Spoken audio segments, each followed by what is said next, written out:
Hello, everybody. Mike from Southern California again. It's Tuesday, April 14th, 2020, and you're on the mic. So, on today's episode, I'm going to talk a bit about an interview Ronda Rousey did over the weekend with Wild Ride on I guess it was Steve O's podcast, in which she made some comments that seemed kind of ignorant in terms of um, about professional wrestling. So among among some of the comments included, she basically made a statement that she were to come back to the WWE probably on a part-time basis only, as she's getting to that point in her life where she wants to focus more on raising a family. But the part that we're going to talk about is how she called the fans ungrateful, as well as calling professional wrestling fake, as it shows some ignorance on her part. The exact quote, as I recall, is "fake fights for fun." How she loved the girl, she loved performing, she just didn't really care too much for the fans.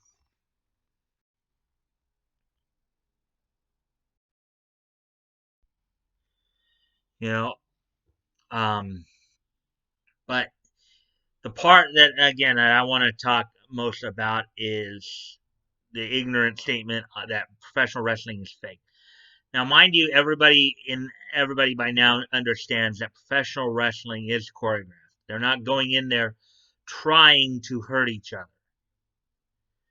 But as they are going, whether it's going back to the territory days, or when we get into the whole national expansion and the birth of sports entertainment in the 80s, furthering expansion in the 90s, or even all the way up to today, you go in, night out, taking a lot of these hard bumps, and it does begin to wear on you.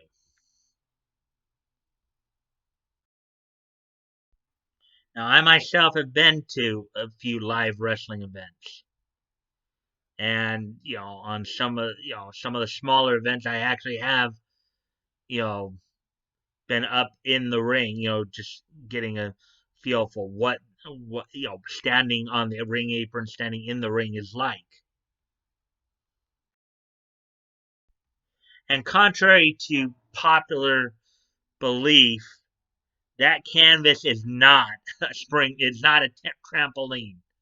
Okay, it's a pretty steady surface. So pretty sturdy surface. So it's not something that they're just going around bouncing around like on a trampoline or something like that. Okay, look back to 2003 the SmackDown match in 2003 between Brock Lesnar and Big Show, when after Lesnar superplexed Big Show onto the mat, how the whole thing just collapsed. Okay,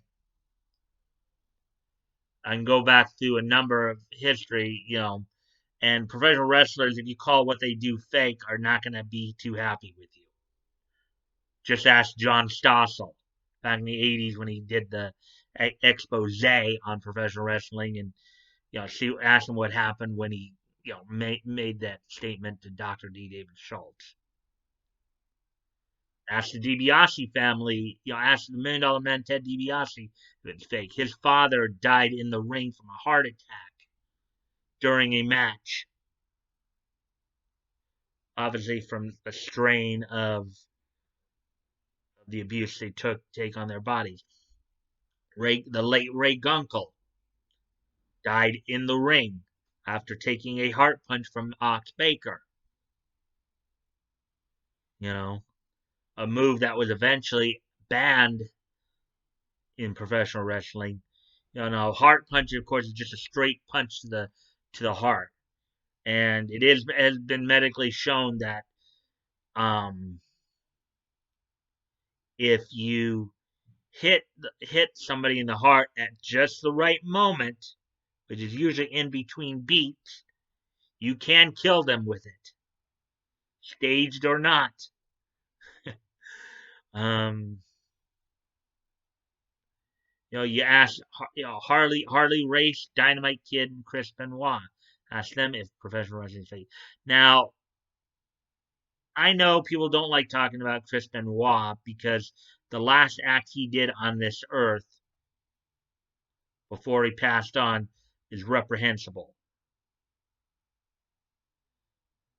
However, when you take a look at one of the possible contributing, like people say, yeah, he was maybe doing HEH, human growth hormone, that was a contributing factor. But another contributing factor that even the late Harley Race, the 8-time NWA World Champion, talked a lot about, and it's also something that contributed to the Dynamite Kid's situation, how he is wheelchair bound at this point in his life, you know, and that's the use, and all three of these, a common factor between these three individuals, that they utilize the diving headbutt as part of their arsenal, part of their wrestling repertoire. Think about that. Going in night in, night out, and using your head as a weapon against people. Do you think that's fake? Do you think the effects of that's fake? All the cranial damage you suffer from that, all the brain damage you suffer from that, even some of the strain you may put on your neck from doing that. Especially when you're coming off the top rope, when you're coming from 15, 20 feet in the air, diving head first onto your opponent. You think that's fake? In a tweet responding to Ronda Rousey's comments, Alexa Bliss had commented, you know, had commented, was the fact that I was out for a year from the injuries I sustained. Um,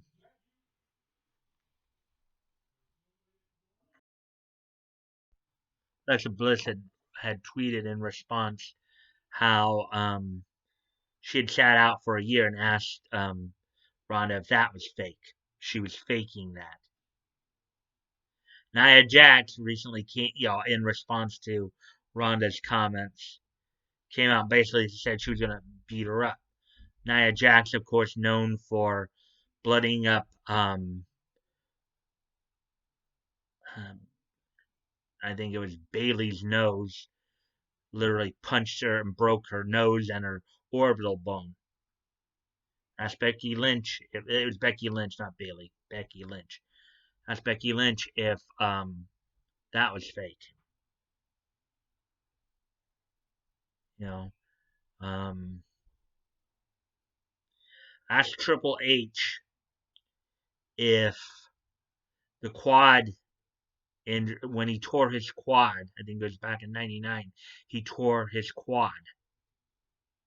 Ask him if that was fake during a match. Ask Mick Foley if the cranial damage he suffered after being power bombed by Vader back in 1993 during his days as Cactus Jack. Ask him if that's fake. Ask Mick Foley if when his tooth came up through his nose after being choke slammed through a steel cage onto a bunch of tack. Ask him if that's fake. There are a number of wrestlers, day in, day out, take a lot of hard bumps. Ask any of them if that's fake. You might get a lot of unhappy wrestlers who are not happy with you for that.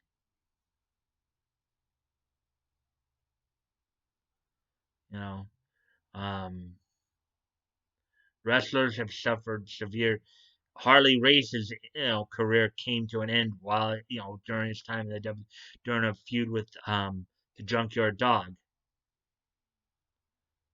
And I think in one of his last matches, he tried to hit junkyard dog with a diving headbutt off the apron into a table. This is, of course, long before the whole idea, the gimmick tables came about to make breaking them through look more spectacular. As I said earlier, Harley Race said he regretted popularizing the diving headbutt. As many, he'd even had begged, you know, some of those who followed after him to stop using it. I think there is a story I did hear once where he actually did talk to Chris Benoit and begged him to stop using that move because he knew the damage that would do to it.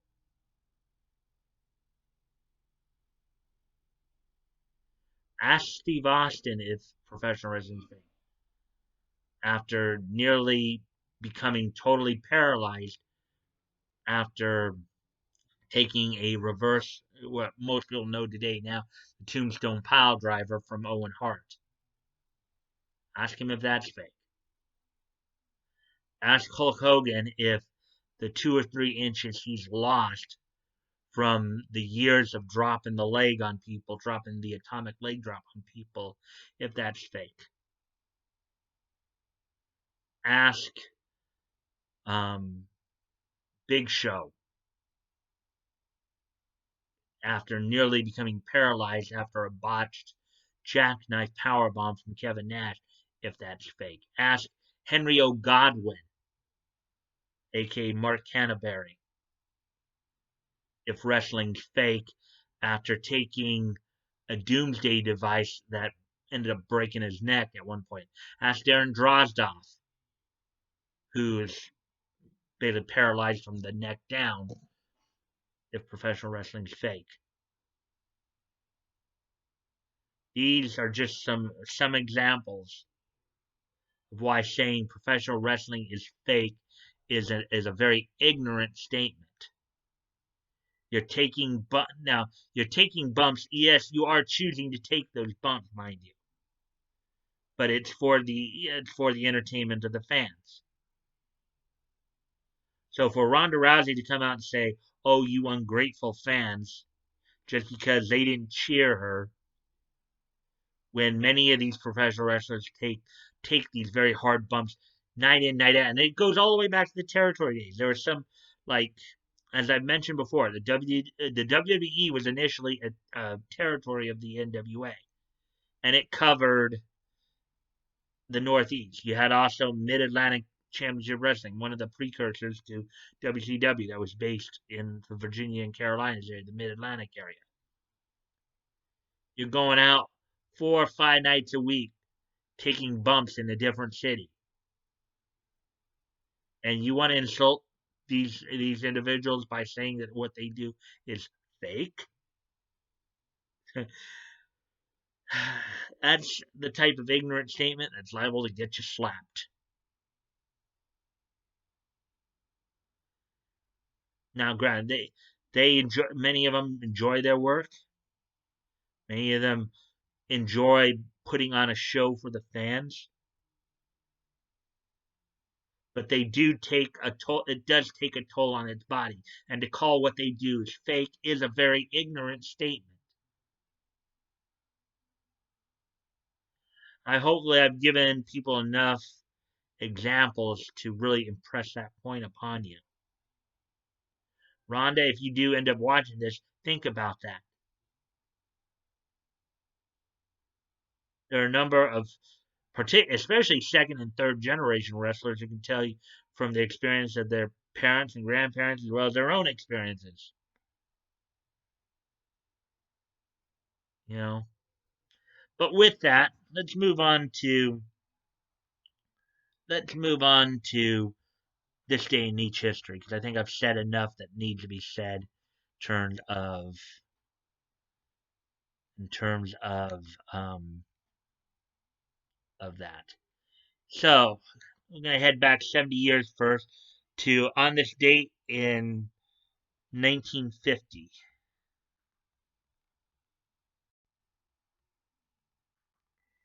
On this date in 1950, DC released on the newsstands Action Comics number 145. which by this point they cut it down to like 4 stories.